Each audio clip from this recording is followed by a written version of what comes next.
Baby, I need you to tell me that you love me. I need to hear it. It's all that matters.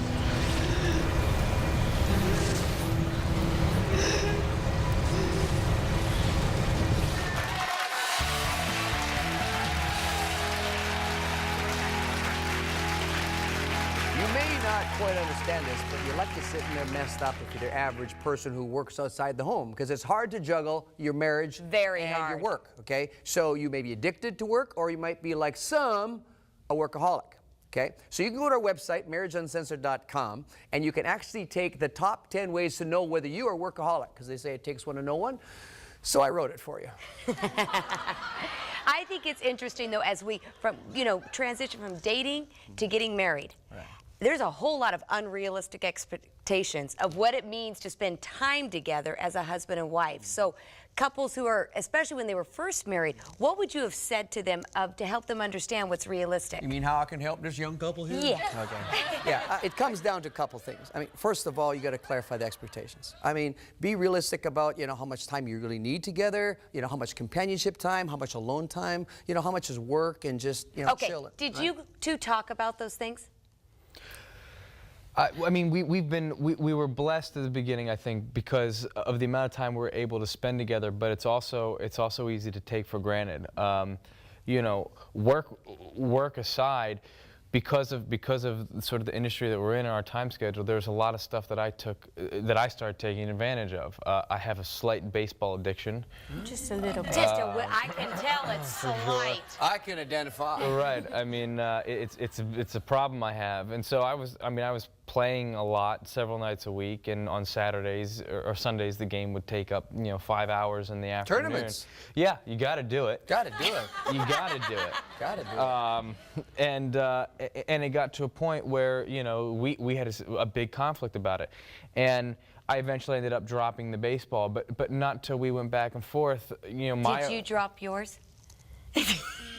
But you know what? We need to talk about that. Yeah, but you gotta understand. See, you got something going on that I don't know what's happening. And I kept the marriage together. That's right. Yeah. No, but just Courtney's saying you are not talking to him. She said, "Stay away from that counselor guy." He didn't drop it all. He didn't drop it all. He dropped Sunday. So don't let him fool you. He kind of made that sound like he was dropping all of those other days, but that didn't happen. But babe, yes, I did. No.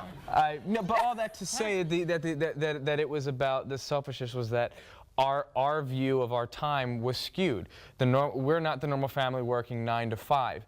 That family, time is precious because when dad comes home or mom comes home, or even more than that, they don't have as much time. Where we go on stints where I'm home for months at a time and you have me constantly, but then I'm gone for months at a time. It all doesn't matter. It's all relative. Feast or famine, but that creates a problem too, because when you're together, a lot of expectations are created early in marriage that you can't fulfill later, right? And so you still have to figure out how we can create time to make this thing work, right? And that's part of the balance. Okay, but what happens? There's always one spouse who wants so much more time than the other. So they're the ones who feels threatened by the work outside the home usually. Yeah. Well, I think what you do is you just take a container and take 2 glasses of water and pour them in, and eventually there'll be an equilibrium. There'll be something comes up that works. You see, because one has higher expectations and we have to be together all the time, the other one has other needs. And to think that my spouse is the only one that can meet my needs is a foolish thing. Sure. Right? I mean, because there's things that are being met, frankly, for Mike and I on the ball field that Donald and you can't meet, right? Exactly. I like to dive and get dirty, and I like to get my knees scraped up, and it's part of who I am. Right. And there's not a lot of Donald Lynn that wants to jump into that world, right? And but that equilibrium will come in time, talk, and work out something that seems fair to both, right? Yeah. Well, and the mix of finding. I'm always encouraging her. Courtney knits. Okay, well, so I'm learning. Okay, I'll sit and knit with you. She'll come out to the. It's serious? a lie. It's a lie.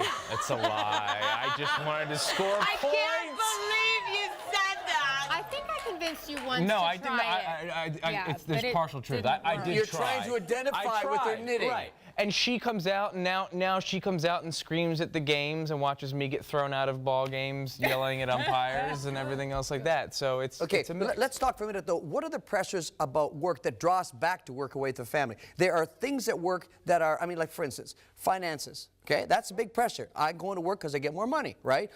There's also an ego boost. I mean, for crying out loud, you're now with Kevin Costner, okay, whatever. Everybody's got the same ego boost because you're being successful there. Well, you're feeling competent, and that competence is affirmed. Affirmation of your life, I mean, your skills, what you were trained for. And a lot of us are doing something we love. Like, it's just stinking fun. And those things draw anybody away from their home and their marriage because those things are like a little bit enticing. There's no doubt that your work can be incredibly enticing, but if you're trying to figure out whether you're in balance or out of balance, think of some questions.